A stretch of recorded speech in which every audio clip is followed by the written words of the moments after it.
The Florida Gators have staked their claim for the national championship of 1996.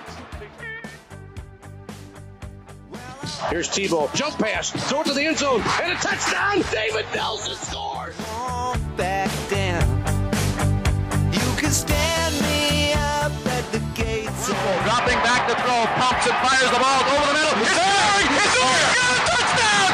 Dory got a touchdown! Oh, man! Won't be turned around. Not a body within 10 yards, lofting down the sideline for Johnson, and he is level. Stand my ground, and I won't back down. Hey, baby, there ain't no easy way out. Hey, I will stand my ground, and I won't back down. All right, I'm Jeff Prosser, and this is Gator Glory, a podcast that takes you inside what made the Gator football program what it is today. And we're going to do that through the vehicle of the former players who were so important and integral to Florida waking up from a 75-year slumber. And when I think of guys that triggered that turnaround, the first guy that pops into my mind is a guy that I kind of feel. And Shane Matthews joins us right now. And Shane, I kind of feel like you almost don't quite get enough due. Do you feel that way ever? I don't mean to start this with some sort of a loaded question, but, you know, it's all about the fun and gun and the Heismans and the national titles. And while you didn't get to experience a natty and while you didn't get to win a Heisman trophy, I don't think there is a person who more exemplified what Florida could do than you in taking over that starting quarterback job in 1990.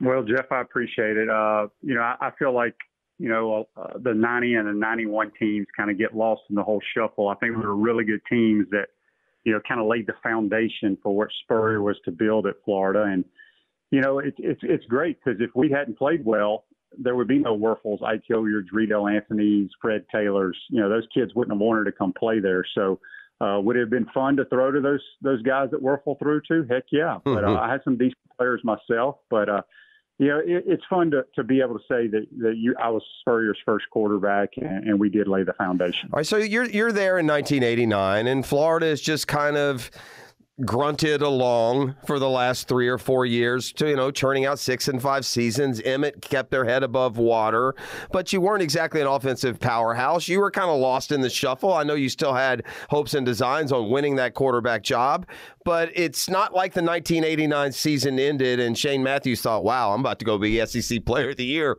3 years in a row. So if you could just tell me what you thought initially, what you knew about Steve Spurrier when he took that job, and then how that relationship player-coach between he and you blossomed to the point that, 4 months later, you're named his starter. Well, to be quite honest with you, Jeff, I grew up an Ole Miss kid. My mom and dad, my mom was a cheerleader there. My dad played football there and wanted to play in the SEC. So I went to Florida, kind of got lost in the shuffle. If they'd had the transfer portal back in those days, I probably would have left, but my parents weren't going to let me transfer. So honestly, when Spurrier was hired, I had never heard of him. And I'm a guy that knew college football, watched every SEC game back in those days, if whatever was on TV. And my dad and I just watched his last game against, that he coached at Duke in that All-American Bowl in Birmingham. I think they played Texas Tech. And I was like, dang, this is what we did in high school.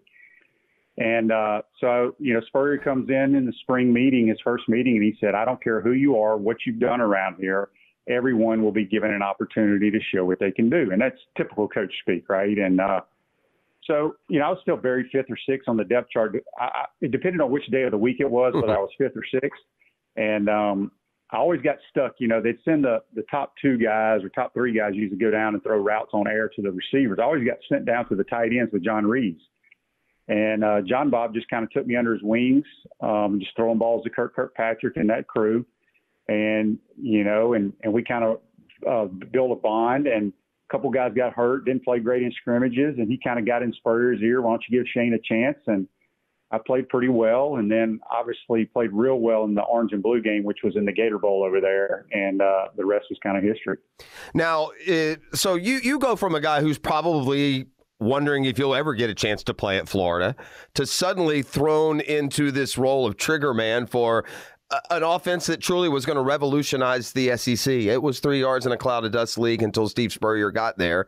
But I don't think you could have even imagined, though, just how prolific and potent that passing attack was going to be. Did you feel like what Steve Spurrier was able to do at Duke was going to work at Florida against the caliber of talent that you had seen there already in your career? Well, for a guy who'd never taken a snap in a college game, I love, because I'd always been a kid who drew up plays, while my dad was drawing up plays for Friday nights and stuff. And I just loved how he taught it. And it just kind of came very natural to me.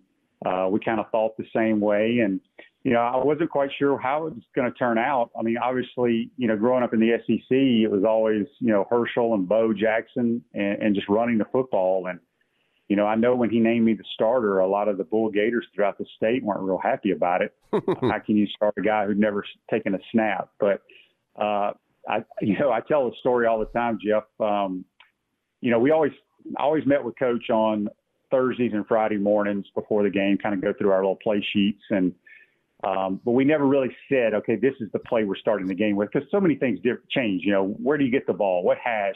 Do we, field a kick on the 5-yard line for some reason? We start on our own 5. So I didn't know exactly what we're going to start with, but he's going around the locker room before the Oklahoma State game, fist bumping everybody, and he comes up to me in my locker and he's like, "All right, Shane, what play you want to start with?" I was like, "Coach, we can just, how about a draw or a screen or something?" He's like, "Shoot, they didn't pay me all this money to come down here and run the football. We're going to throw it. We're going to throw it down the field, first play."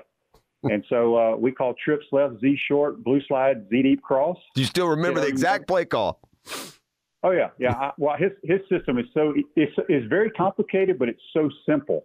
So, yeah, I remember all the play calls, and hit Ernie Mills for about 28 yards. Yep. And then, hit Ernie Mills, I think, on a couple of plays. Yep. And then Dexter McNabb scores from about 4 yards out in 5 plays, and the rest was history. Yeah, I can remember. I remember being in the stadium that day, in fact, and Trey Everett, he got deep for you that game as well. Was it 50-7? I think the final. I mean, you got to understand, for those of us that I graduated UF in '89, so just the year before that football season. So I went through. Florida go 5 games and not score 50 points, Shane. I mean, there's no doubt. It's just, and look, as a football player, you probably realize it even more now. As a player and as a young kid, just having fun and running that offense, it was so far ahead of its time, right? I mean, now it seems kind of silly. Everybody throws it 1,000 times. Everybody's good at throwing it now. But at the time, you weren't. And the SEC was not prepared to stop you guys, were they?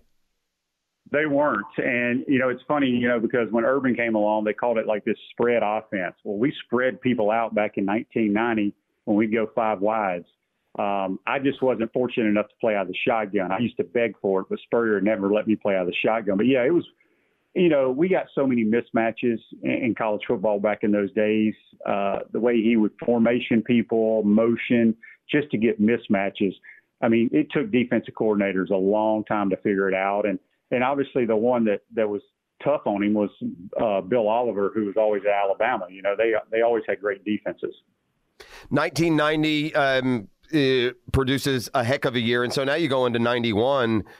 Really, you're probably now dreaming of, for one, winning the SEC in a fashion that they'll allow you to keep it. I know there's certainly some still stinging that goes on from that 1990 declaration that it took what would have been a title away from you guys. But after 90, you go from hoping to be a guy that can play to now hoping to be a guy who can win a natty, maybe? Are we that far along that quickly?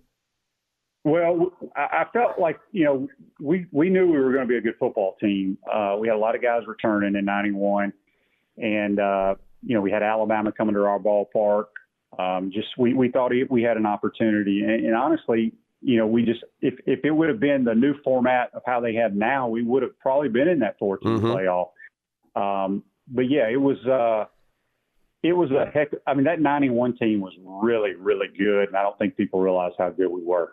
And that set the table for the success that Steve Spurrier enjoyed, for his full 12, 13 years there. 92 is kind of an odd year for you, right?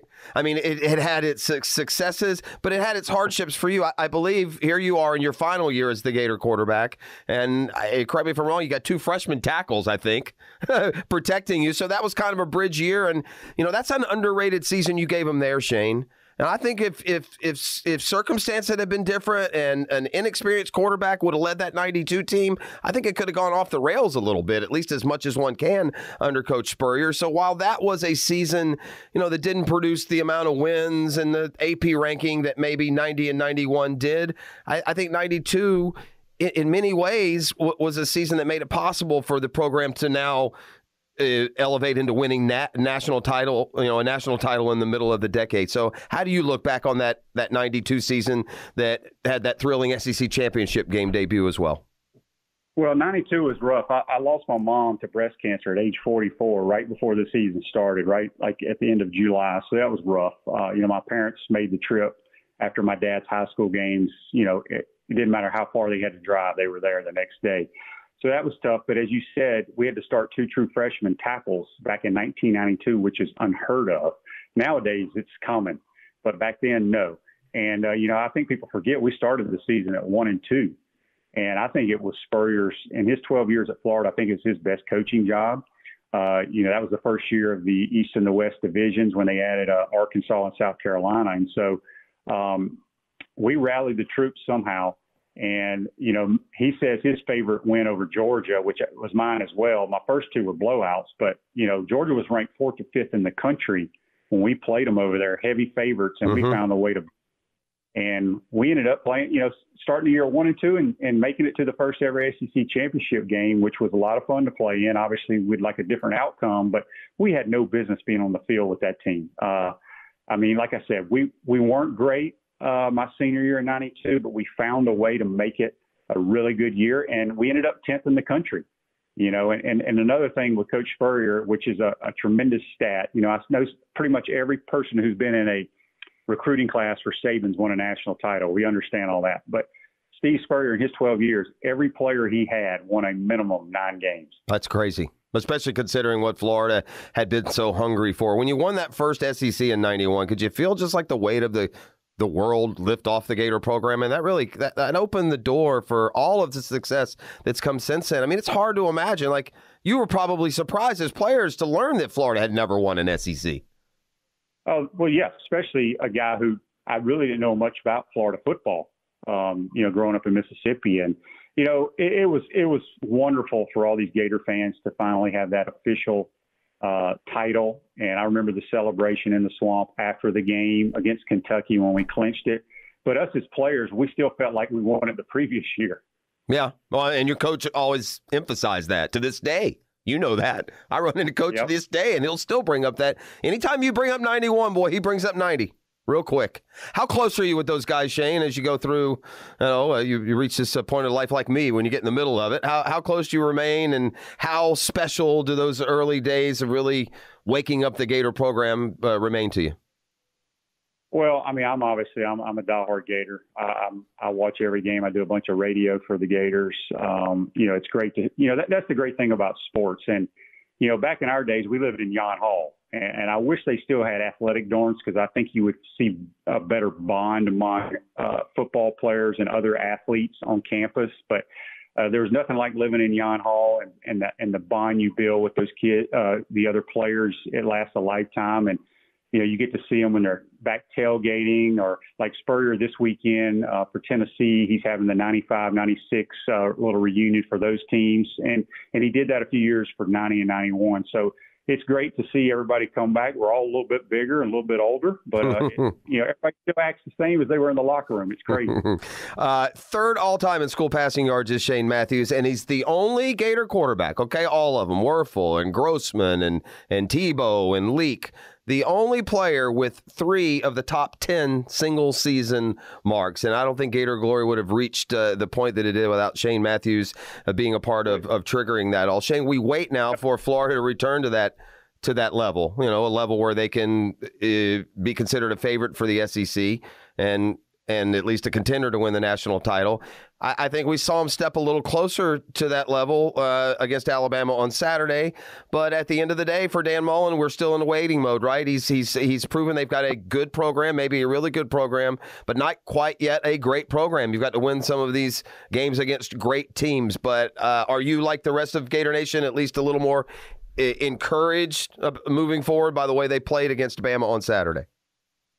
I am. I was extremely impressed at how we controlled both lines of scrimmage. You know, I thought we outcoached them and outplayed them after the first quarter. We made some adjustments. I thought Emory played his best game, a very gutty game. I mean, he took a beating but made some big-time plays. So, here's the thing is, obviously Alabama has better players than we do. I think everybody knows that. They have the top recruiting class about every year.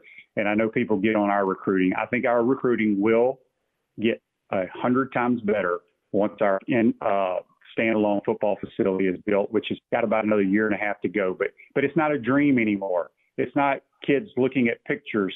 You know, it's actually being constructed right now. And so I think that will definitely help the Gator football program. All right. Shane, I appreciate it so much. Not just blowing smoke, man. You're appreciated, beloved by so many in Gator Nation, especially those who kind of crossed over. You know, you're our crossover vehicle, Shaner. I was in college, man. You're going 6-5 because Emmett's going for 200 every week. I mean, you're winning games 10-3, man. I mean, a win's a win, but Gator football became fun in 1990, and I really think Steve Spurrier and Shane Matthews played the biggest part in that. I appreciate you, my brother. Thanks for taking some time. I got a good trivia question for you. I could bring it. Bring it. But you know, Coach Spurrier, he's always got these stats, right? Uh-huh. I do a podcast with him weekly, and he gives me a new Gator stat. All right. Okay. He asked me, this is probably about 2 months ago, and I think I told your boy Hicken this too. Okay. Who is the only starting quarterback in Gator football history to never lose a home game? The only starting quarterback in Gator football history to not lose a home game. I'm going through my brain. That'll be Shane Matthews. That's right. Yeah. I was like, really? Yeah. Like, yep, you're the only. Yeah, I'm going through my brain. I'm thinking 93. Nope, you're gone when Charlie came in and won that game. I'm thinking 90 and 91. I mean, shoot, was the Kentucky game the closest one, Shane?